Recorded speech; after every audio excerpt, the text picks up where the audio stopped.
Hi, everyone. It's fantastic to have you all here today with us to reveal the newly redesigned patient profile. We're super excited to have you here today. And again, want to say thank you for taking time out of your busy schedules to join us. We're going to go ahead and do some quick introductions. I'll go ahead and begin. So I'm Miriam Almasbeck. I'm a senior manager solutions consultant here at StudyTeam. I've been here for about 2 years now, and I work primarily on our StudyTeam for Sites and StudyTeam for Sponsors application, really making sure that our site and sponsor teams are getting the most value out of our technology. And I'm joined by our Director of Product Management, Assad Basir. I'll hand it off to him to say a few words. Hi, everyone. Thank you so much for joining. We're really excited to share this new enhancement to StudyTeam for Site with you. My name is Asad Basir. I'm a director of product management here at Reify Health. And I work within One Study Team on the One Study Team platform with a team of product managers, engineers, and designers to help build functionality and create a roadmap for our product. So I'm really excited to roll this out, this new functionality, and we hope to actually target rolling this out tomorrow, the 17th. And I'm going to turn it back to Miriam to talk a little bit about the new functionality. Awesome. We'll do a quick agenda. So yeah, we're going to cover a live demo today of the new patient profile. And then we're also going to have a Q&A session at the end of the webinar. So if you have any comments, questions, or even feedback while I'm going through the demonstration today, please feel free to drop those in the chat, and we will address those at the end with Assad. We'll also be sending over a quick survey at the end of the webinar, brief 2 questions, where you can also submit any sort of additional questions or comments and feedback, and we'll make sure to follow up with an email response. And now, last but not least, anyone who's attended or registered for today's webinar will receive the email recording as an email, and we'll also be following up when the feature is live, which will be tomorrow, as I've mentioned, with the supported user guide and information with contacting customer support if needed. So let's go ahead and actually jump into the new patient profile and the overview.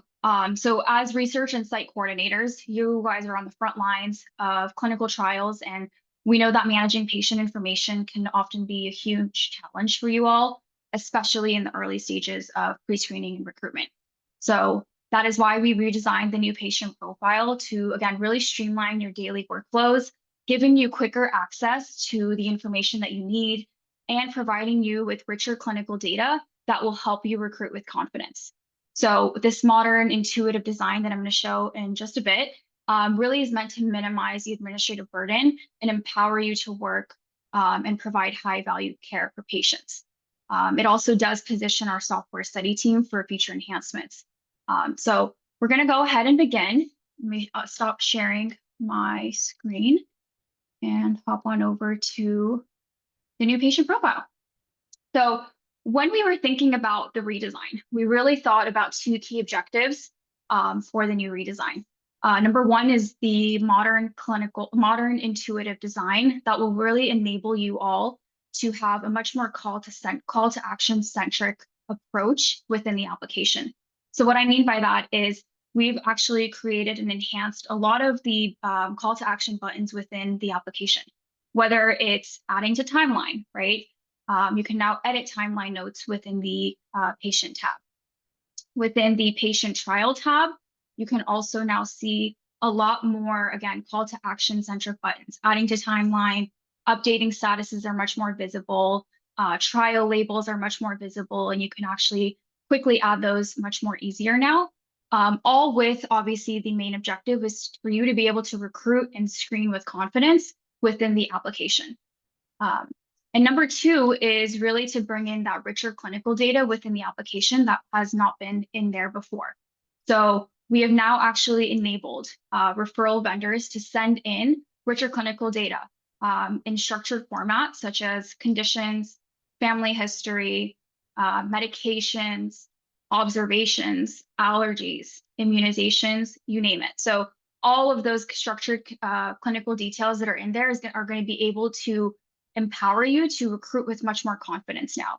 And because they are structured fields, you can actually much more easily create a targeted search for specific patients, which will then allow you to then find and screen patients much quicker, and again, find those right candidates much faster.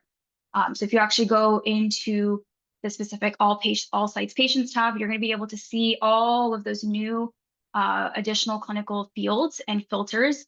And if you actually want to even filter for maybe a specific patient and for specific patients with specific medications, such as Lipitor in this case, you can see all of the patients that appear, all 9 patients. And so that targeted search will, again, allow you to screen and move patients through the funnel much quicker. And again, look for those right patients much faster.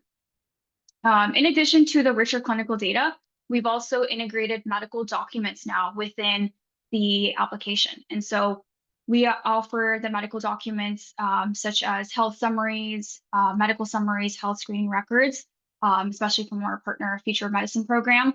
We can offer these in both the patient view, and you can see here the health screening documents are coming in, medical record is in here, and you can actually also view these documents on a trial level as well. So if there's any sort of documents that are being sent in by referral vendors on a trial level, those will be easily accessed and visible right in that patient trial view. And we've also, again, thinking about that modern, cleaner, intuitive design, have also attached indicators. So you can now easily see with a quick red button alert that there are 2 trial documents that I need to go ahead and view for this patient. And again, allowing you to, again, screen with much more confidence and also see the patients that have been extensively screened and can actually move through the funnel much quicker now. So just quickly summarizing the new patient profile, we have, again, a much more modern, cleaner interface, allowing you to, again, recruit with much more confidence. And number 2 is that richer clinical data, right? So you'll be able to see all the clinical details if a referral vendor does send it in, and you can, again, create much more targeted searches within the application. And then last but not least, part of this redesign also included a read-only capability. So we do offer a read-only capability, which is essentially the same view of the new patient profile, but not editable. So you are able to grant designated users this read-only view so that they can actually go in and view all of the same data that you would, and they cannot edit it. Whatever users you designate have access to this. This works really well alongside our existing audit log capability, just to provide much more contextual visual access. So just wanted to share that as well.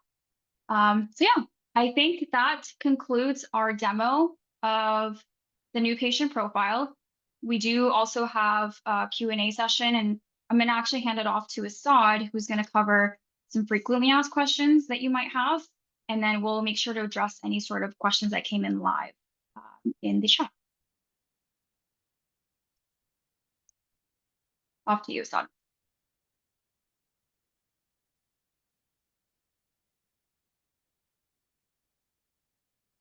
Thank you, Miriam. Just getting everything sorted on my end. So just wanted to share that we have rolled out this new patient profile to a pilot group to really kind of get some experience using the patient profile and also find ways in which we could improve the profile before getting ready to roll out in a volume manner. And so in having had 25 or so sites who participated in that pilot program, we kind of got some similar themed questions that we wanted to share and go through with you to kind of really help with rolling out this new functionality. So I'm going to walk through what some of those questions were and talk through it within the application, and hopefully it'll make sense.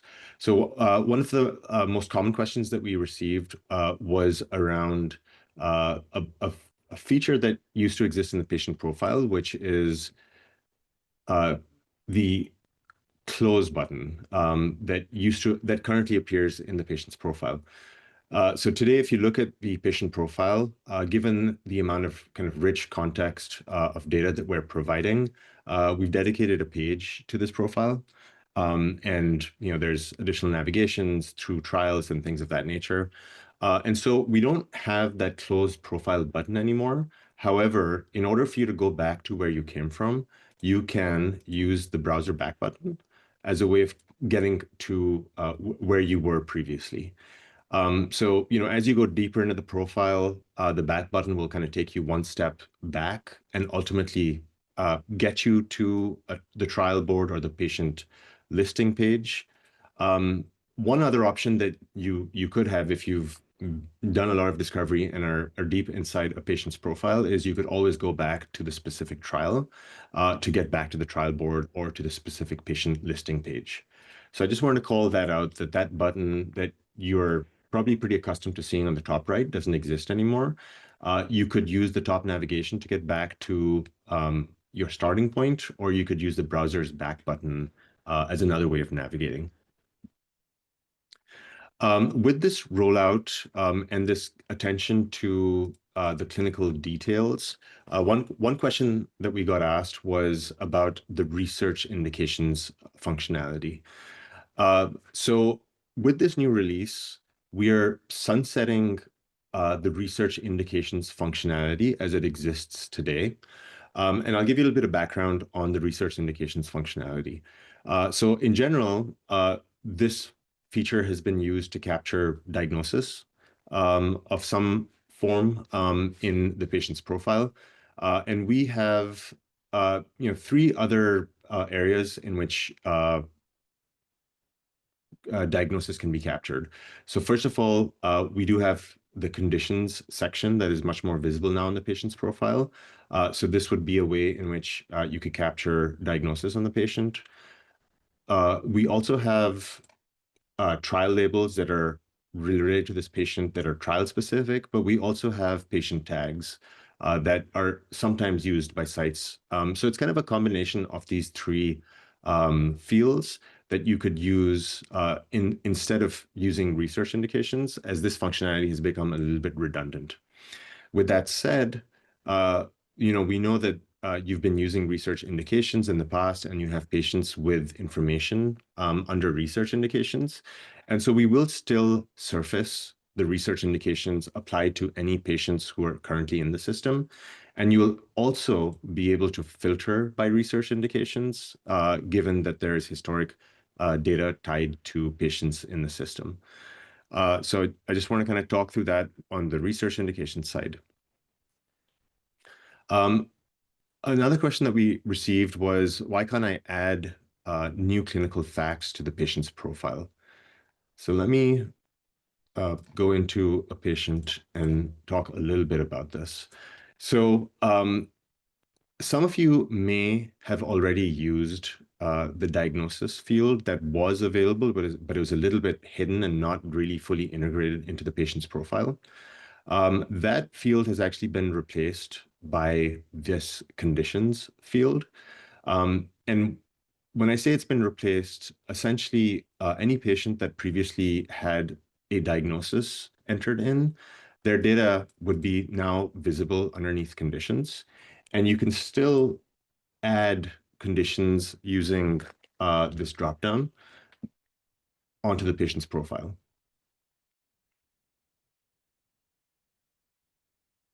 Now, the other new clinical facts that we've introduced, and the use case that really is supporting this information, making it through to this patient's profile, is for referral vendors to send in the structured data as part of their referral.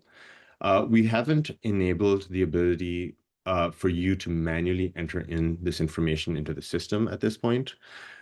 We will kind of continue to look at doing that. The feedback that we've received to date has been generally clinical information isn't manually entered into this particular system, as you have a host of other systems that you're using regularly. This data in the future will be enterable via a bulk import process, which we will be working on and we can share information on in the future. But this additional clinical detail is more focused on the use case of referral vendors sending in the structured data with the referral to assist you with getting more context on the patient and pre-screening that patient. So one kind of last comment to kind of reinforce is the conditions field is replacing the diagnosis field that exists on the patient profile today. And all data that had been previously entered in the diagnosis field will be migrated and made available in conditions for any patients that are in the system today. Another question we got was, why don't I see documents on my patients? And this kind of comes back to the point I was raising earlier that documents as a feature has been released to support referral vendors sending in additional context on the referrals that they're sending in. And so, one example is, the Future of Medicine referral program sends in two different types of documents today. And so it's really more of a viewer of documents that a referral vendor will send in versus an archive for you to store documents on this patient at this time.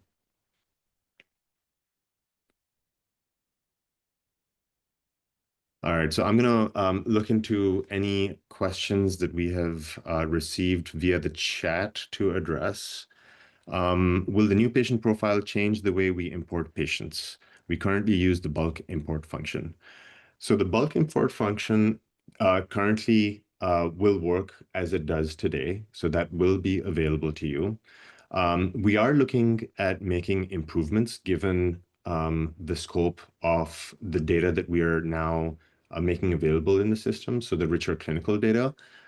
So while today we haven't introduced any enhancements, we do want to enable HL7-like functionality so that data can be imported into StudyTeam from your EMR. The attached documents within the patient profile can be downloaded or printed out. Great question. In the initial release, if you look at, and this is obviously all demo data, at this point, the intention of sending this data through the system was not necessarily to use it as source documentation, but to give early insight into information about this referral. And since it's not source documentation, the document would state as such within the template of the document, at least in the use case that it's been used so far. We are looking at enabling source documentation to also be made available. And when that is possible, then you will be able to download and print documents that have been attached. But today, that functionality has not been enabled yet.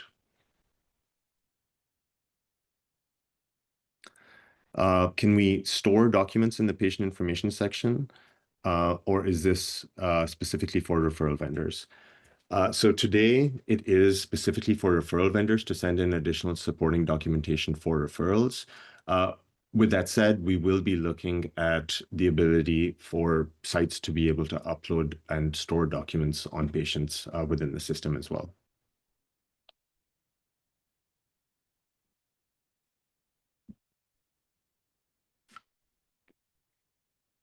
All right, sorry, I'm just taking a second to absorb some of the questions coming through.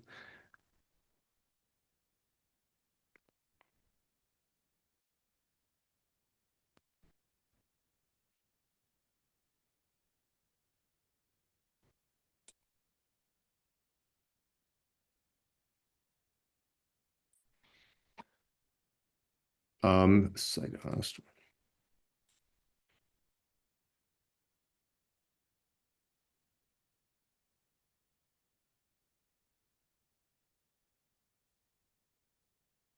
So sorry, I'm reading through some of the questions coming through, and some of them seem maybe not applicable for the entire group. But what we will do is we know who have sent in these particular questions, and we will follow up with you directly on some of your questions around the patient profile. So Jessica or Miriam, are you seeing any other questions that we should address at this time?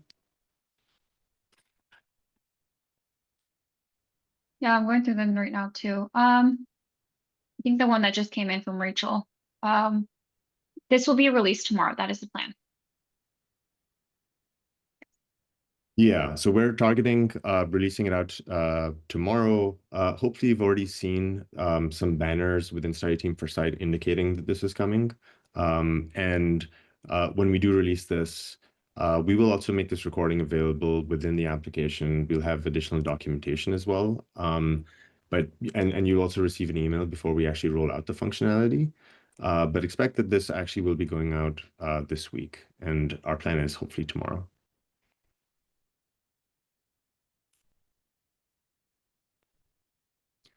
All right. Well, thank you, everyone, for joining this call. I really appreciate your time, and hopefully, this was very helpful ahead of us rolling out this functionality to you. Thank you all. Have a great rest of your day.